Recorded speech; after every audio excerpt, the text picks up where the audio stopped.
ஓம் சாந்தி 31-1-2025 காலை முரளி பாப்தாதா மதுபன்.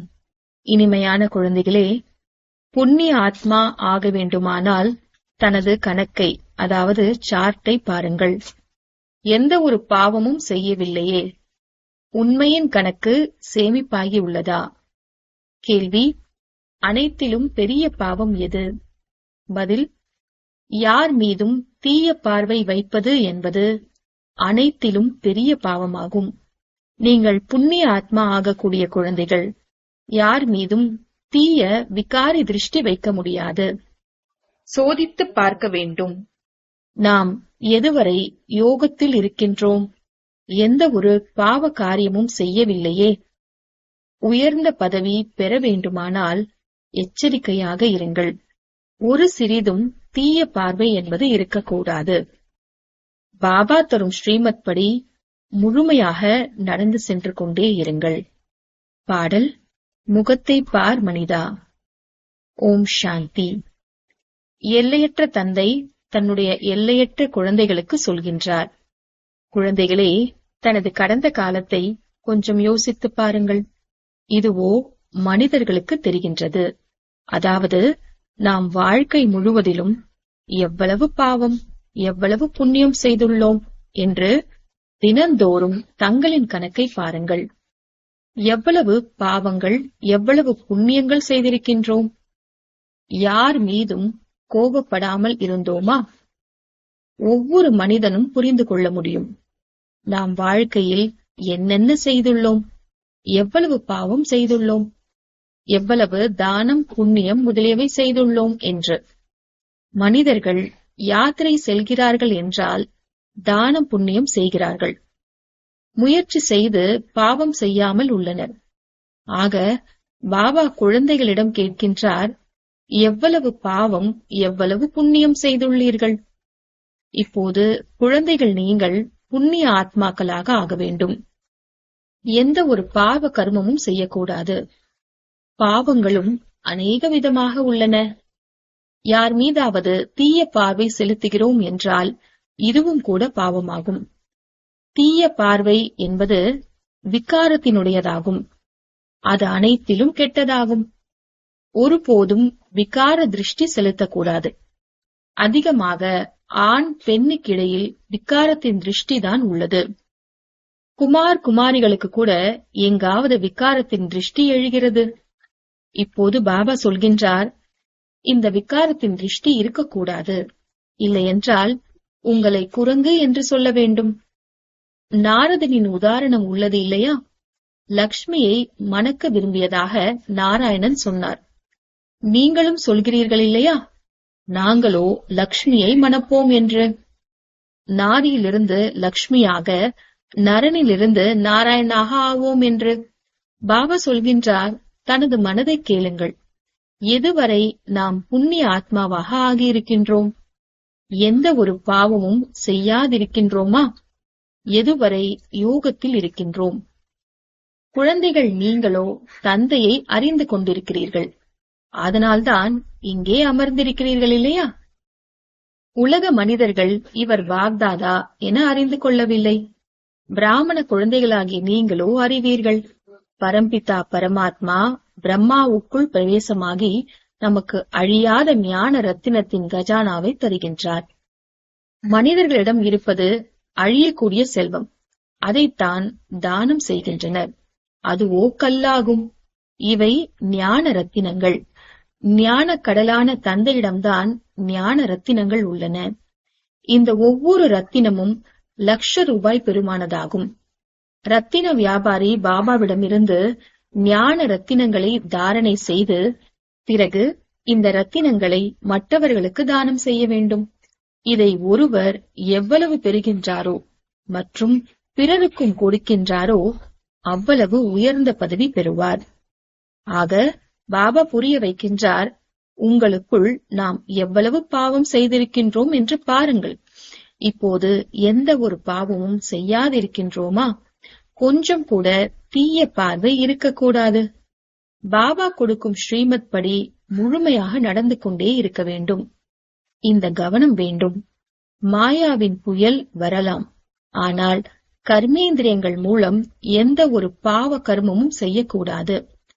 எந்த பக்கமாவது தீய பார்வை போகுமானால் அதற்கு முன்னால் நின்று கொண்டிருக்க கூடாது. உடனே விலகி போய்விட வேண்டும். இவருக்கு தீய பார்வை உள்ளது என்பது தெரிந்துவிடும். உயர்ந்த பதவி பெற வேண்டுமானால் மிகவும் எச்சரிக்கையாக இருக்க வேண்டும். தீய பார்வை போகுமானால் பிறகு முடம் நொண்டியாக ஆக வேண்டியிருக்கும். பாபா சொல்லும் ஸ்ரீமத் படி நடக்க வேண்டும். தந்தையை குழந்தைகள்தான் அறிந்து கொள்ள முடியும். பாபா எங்காவது செல்கின்றார் என்று வைத்துக் கொள்வோம். அங்குள்ள குழந்தைகள்தான் பாப்தாதா வந்துள்ளார் என்று அறிந்து கொள்வார்கள். மற்ற மனிதர்கள் அநேகர் பார்க்கின்றார்கள் என்ற போதிலும் அவர்களுக்கு தெரியாது. இவர் யார் என்று யாராவது கேட்கவும் செய்யலாம். பாப்தாதா என சொல்லுங்கள். பேட்ஜ் அனைவரிடமும் இருக்க வேண்டும். சொல்லுங்கள், சிவபாபா எங்களுக்கு இந்த தாதா மூலம் அழியாத ஞான ரத்தினங்களை தானம் செய்கின்றார். இது ஆன்மீக ஞானமாகும். ஆத்மாக்கள் அனைவரின் தந்தையாகிய ஆன்மீக தந்தை வந்து இந்த ஞானத்தை தருகின்றார். சிவ பகவான் சொல்கிறார், கீதையின் கிருஷ்ண பகவான் வாக்கு என எழுதப்பட்டிருப்பது தவறாகும். ஞானக்கடல் பதீத பாவன் என்பதாக சிவ பகவான் தான் சொல்லப்படுகின்றார். ஞானத்தின் மூலம்தான் சத்கதி கிடைக்கிறது. இவை அழியாத ஞான ரத்தினங்கள். சத்கதி அளிப்பவர் ஒரே ஒரு பாபாதான். இந்த அனைத்து வாக்கியங்களையும் முழுமையாக நினைவில் வைக்க வேண்டும். இப்போது குழந்தைகள் புரிந்து கொண்டுள்ளனர், நாம் பாபாவை அறிவோம். மேலும் பாபாவும் நான் குழந்தைகளை அறிந்துள்ளேன் என்று புரிந்து கொண்டுள்ளார். இவர்கள் அனைவரும் என்னுடைய குழந்தைகள் என்று பாபாவோ சொல்வார் இல்லையா? ஆனால் அவர்களால் அறிந்து கொள்ள முடியாது. அதிர்ஷ்டத்தில் இருக்குமானால் இனி வரும் காலத்தில் அறிந்து கொள்வார்கள். இந்த பாபா எங்காவது செல்கின்றார், யாராவது இவர் யார் என்று கேட்கின்றார் என வைத்துக் கொள்வோம். நிச்சயமாக சுத்த பாவனையுடன் தான் கேட்பார்கள். பாப்தாதா என்ற வார்த்தையை சொல்லுங்கள். எல்லையற்ற தந்தை நிராகார். அவர் எதுவரை சாக்காரத்தில் வரவில்லையோ அதுவரை தந்தையிடமிருந்து ஆஸ்தி எப்படி கிடைக்கும்? ஆக சிவபாபா பிரஜாபிதா பிரம்மா மூலம் தத்தெடுத்து ஆஸ்தி தருகிறார். இவர் பிரஜாபிதா பிரம்மா மற்றும் இவர்கள் பிரம்மா குமார் குமாரிகள். இவர்களுக்கு ஞானம் சொல்லித் தருபவர் ஞானக்கடல். அவரிடமிருந்துதான் ஆஸ்தி கிடைக்கிறது. இந்த பிரம்மாவும் படிக்கின்றார். இவர் பிராமணரில் இருந்து மீண்டும் தேவதையாக போகின்றார். இதை புரிய வைப்பது எவ்வளவு சுலபமாகும். யாருக்காவது பேட்ஜ் வைத்து புரிய வைப்பது நல்லது. சொல்லுங்கள், பாபா சொல்கின்றார், என்னை நினைவு செய்வீர்களானால் உங்களுடைய பாவ கர்மங்கள் விநாசமாகிவிடும். பாவனமாகி பிறகு பாவன உலகத்திற்கு சென்று விடுவீர்கள். இவர் பதீத பாவன் பாபா இல்லையா? நாம் பாவனமாவதற்கான புருஷார்த்தம் செய்து கொண்டிருக்கின்றோம். அதாவது முயற்சி செய்து கொண்டிருக்கின்றோம். விநாசத்திற்கான சமயம் வரும்போது நமது படிப்பு முடிவடைந்துவிடும். இதை புரிய வைப்பது எவ்வளவு சுலபம். யாராவது எங்காவது வந்தாலோ போனாலோ பேட்ஜ் கூடவே இருக்க வேண்டும். இந்த பேட்ஜுடன் கூடவே ஒரு சிறு நோட்டீஸும் இருக்க வேண்டும். அதில் பாரதத்தின் தந்தை வந்து மீண்டும் ஆதி சனாதன தேவி தேவதா தர்மத்தை ஸ்தாபனை செய்கின்றார் என எழுதப்பட்டிருக்க வேண்டும். மற்ற அநேக தர்மங்கள் அனைத்தும் இந்த மகாபாரத யுத்தத்தின் மூலம் கல்பத்திற்கு முன் போலவே டிராமா பிளான் அனுசார் அழிந்து போகும். அது போன்ற நோட்டீஸில் 2-4 லட்சம் அச்சடித்து வைக்க வேண்டும். அப்போது யாருக்கு வேண்டுமானாலும் அந்த நோட்டீஸை கொடுக்க முடியும். மேலே திரிமூர்த்தி இருக்க வேண்டும். மறுபக்கம் சென்டரில் முகவரி இருக்க வேண்டும். குழந்தைகளுக்கு நாள் முழுவதும் சேவை பற்றிய சிந்தனை நடைபெற்றுக் கொண்டே இருக்க வேண்டும். குழந்தைகள் பாடலை கேட்டீர்கள். தினந்தோறும் தனது கணக்கை அதாவது சார்ட்டை உட்கார்ந்து வெளிக்கொண்டு வர வேண்டும். அதாவது இன்று நாள் முழுவதும் நமது மனநிலை எப்படி இருந்தது? பிரம்மா பாபா இதுபோல் அநேக மனிதர்களை பார்த்துள்ளார். அவர்கள் தினமும் இரவில் முழு நாளுடைய கணக்கை உட்கார்ந்து எழுதுவார்கள். சோதித்து பார்க்கின்றனர். எந்த ஒரு தீய காரியமும் செய்யவில்லையே. அனைத்தையும் எழுதுகின்றனர். புரிந்துள்ளனர், நல்ல வாழ்க்கை வரலாறு எழுதப்பட்டிருக்குமானால் பின்னால் வருபவர்கள் படித்து அதுபோல் எழுத கற்றுக்கொள்வார்கள். அதுபோல் எழுதுபவர்கள் நல்ல மனிதர்களாகவே இருப்பார்கள். விகாரிகளோ அனைவருமேதான். அந்த விஷயம் கிடையாது. நீங்கள் உங்களுடைய கணக்கை தினந்தோறும் பாருங்கள்.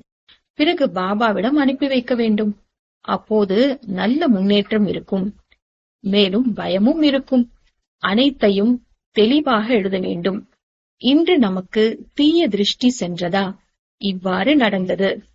யார் ஒருவர் மற்றவர்களுக்கு துக்கம் தருகின்றாரோ பாபா அவர்களை காஜி, அதாவது மதத்திற்காக சண்டையிடுபவர் என சொல்கின்றார். ஜன்ம ஜன்மாந்திரத்தின் பாவங்கள் உங்கள் தலை மீது உள்ளது. இப்போது நீங்கள் நினைவின் பலத்தால் பாவங்களின் சுமையை இறக்கி வைக்க வேண்டும். அதனால் தினமும் பார்க்க வேண்டும். நாம் இன்று எவ்வளவுக்கு துக்கம் தரும் போர் வீரனாக ஆகியிருக்கின்றோம். யாருக்காவது துக்கம் தருவது என்றால் காஜி ஆவதாகும். பாவமாக ஆகிவிடுகின்றது. பாபா சொல்கின்றார், காஜி ஆகி யாருக்கும் துக்கம் கொடுக்காதீர்கள். தன்னை முழுமையாக சோதித்து பாருங்கள். நாம் எவ்வளவு பாவம், எவ்வளவு புண்ணியம் செய்துள்ளோம். யாரை சந்தித்தாலும் அனைவருக்கும் இந்த வழியை சொல்லதான் வேண்டும். அனைவருக்கும் மிகுந்த அன்போடு சொல்லுங்கள். பாபாவை நினைவு செய்ய வேண்டும். மேலும் பவித்திரமாக ஆக வேண்டும்.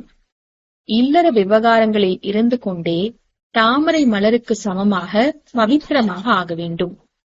நீங்கள் சங்கம யுகத்தில் இருக்கிறீர்கள் என்ற போதிலும் இது ராவண ராஜ்யம் இல்லையா? இந்த மாயாவி விஷ வைதர்ணிய நதியில் இருந்து கொண்டே தாமரை மலருக்கு சமமாக பவித்திரமாக ஆக வேண்டும். தாமரை மலர் அதிகமாக இலைகள், கொடிகளை, அதாவது குழந்தை குட்டிகள் உடையது என்ற போதிலும் தண்ணீருக்கு மேலேயே உள்ளது. இல்லறவாசி அதிக உற்பத்தி செய்வது. இந்த உதாரணம் உங்களுக்காகவே உள்ளது. விகாரத்திலிருந்து விலகி விடுபட்டு இருங்கள். இந்த ஒரு ஜென்மம் பவித்திரமாக இருப்பீர்களானால் பிறகு இது அவினாஷி ஆகிவிடும். உங்களுக்கு பாபா அவினாஷி ஞானம் தருகின்றார். மற்ற எல்லாமே கற்கள்.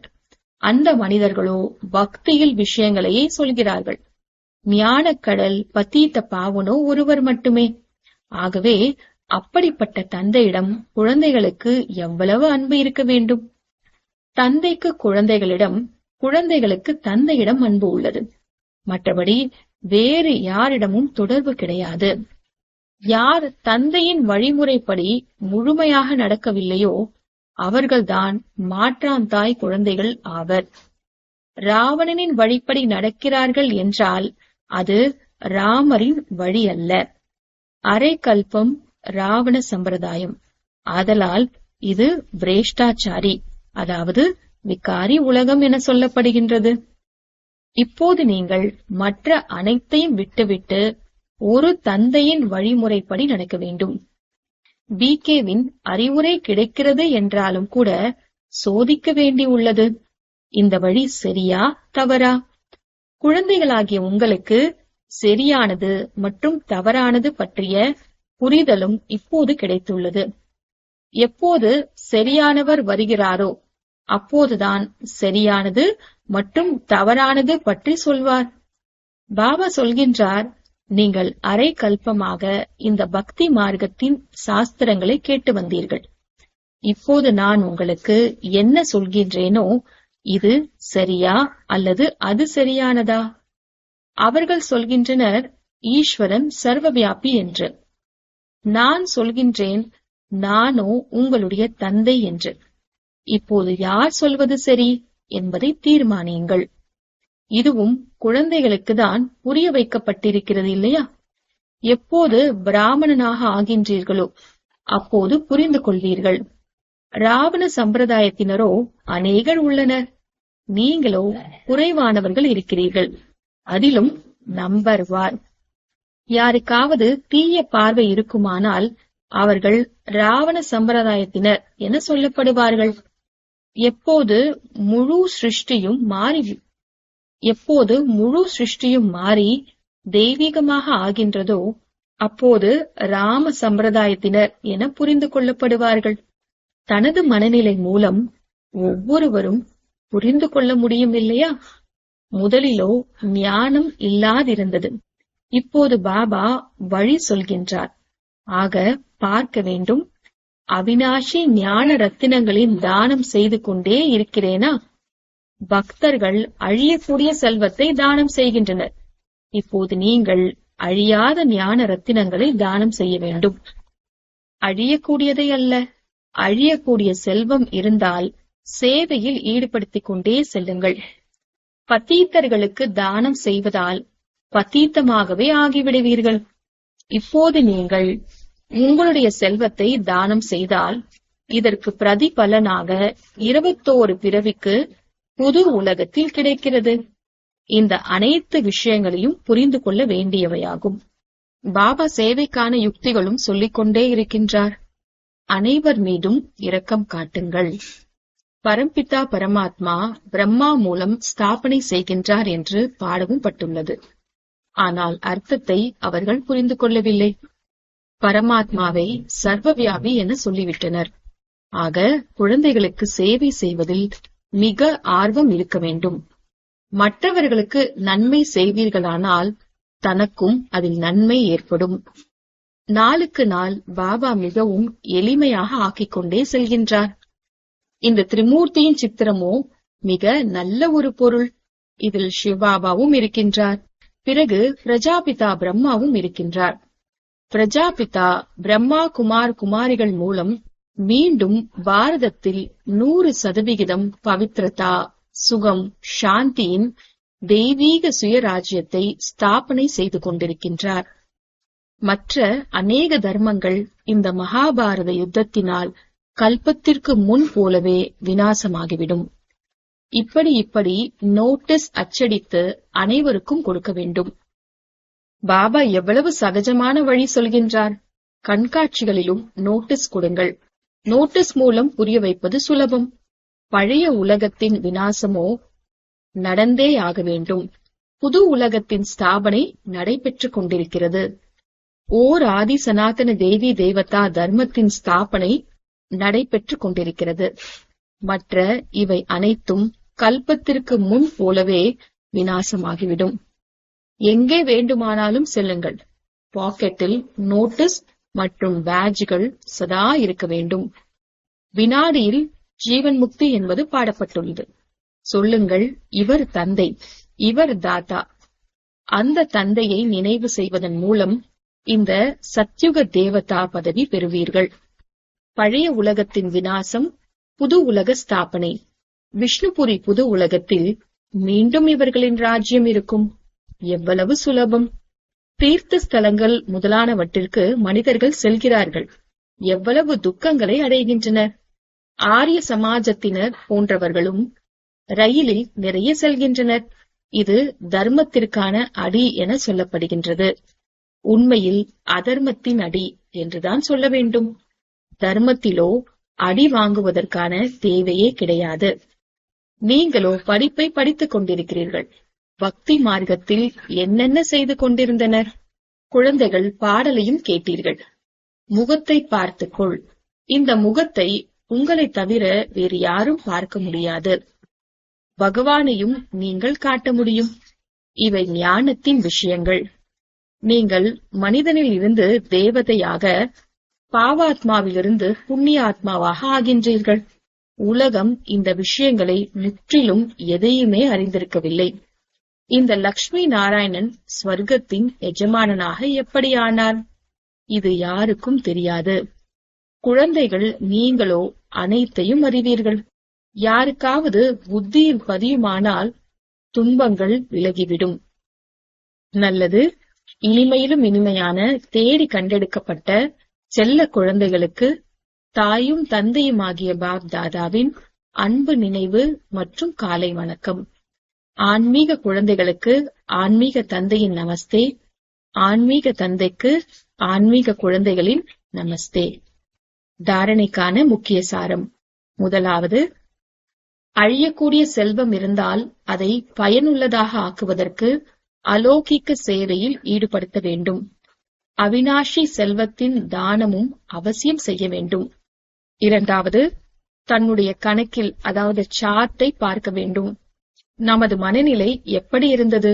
முழு நாளிலும் எந்த ஒரு தீய செயலும் செய்யாதிருந்தேனா? ஒருவர் மற்றவருக்கு துக்கம் கொடுக்காமல் இருக்கின்றோமா? யார் மீதும் தீய திருஷ்டி செல்லாமல் இருக்கின்றதா? வரதானம்: டபுள் லைட் ஆகி அனைத்து பிரச்சனைகளையும் தாண்டி ஹை ஜம்ப் செய்யக்கூடிய தீவிர முயற்சியாளர் ஆகுக. டபுள் லைட் ஆகி அனைத்து பிரச்சனைகளையும் தாண்டி, அதாவது ஹை ஜம்ப் செய்யக்கூடிய தீவிர முயற்சியாளர் ஆகுக. விளக்கம்: தன்னை சதா விலைமதிப்பற்ற வைரம் என்று புரிந்து கொண்டு பாப்தாதாவின் மனம் என்ற பெட்டியில் இருங்கள். அதாவது தந்தையின் நினைவில் மூழ்கி இருந்தீர்கள் எனில் எந்த ஒரு விஷயமும் கடினமாக அனுபவம் செய்ய மாட்டீர்கள். அனைத்து சுமைகளும் சமாப்தியாகிவிடும். இந்த சகஜ யோகத்தின் மூலம் டபுள் லைட் ஆகி முயற்சியில் ஹை ஜம்ப் செய்து தீவிர முயற்சியாளர் ஆகிவிடுவீர்கள். எப்பொழுதெல்லாம் கடினம் என்ற அனுபவம் ஏற்படுகிறதோ அப்பொழுது தந்தையின் எதிரில் அமர்ந்து விடுங்கள். மேலும் பாப்தாதாவின் வரதானங்கள் என்ற கை தன் மீது இருப்பதாக அனுபவம் செய்யுங்கள். இதன் மூலம் வினாடியில் அனைத்து பிரச்சனைகளுக்கும் தீர்வு கிடைத்துவிடும். ஸ்லோகன்: சகயோகத்தின் சக்தியானது அசம்பவத்தையும் சம்பவமாக்கிவிடும். இதுவே பாதுகாப்பு கோட்டையாகும். சகயோகத்தின் சக்தியானது அசம்பவத்தையும் சம்பவமாக்கிவிடும். இதுவே பாதுகாப்பு கோட்டையாகும்.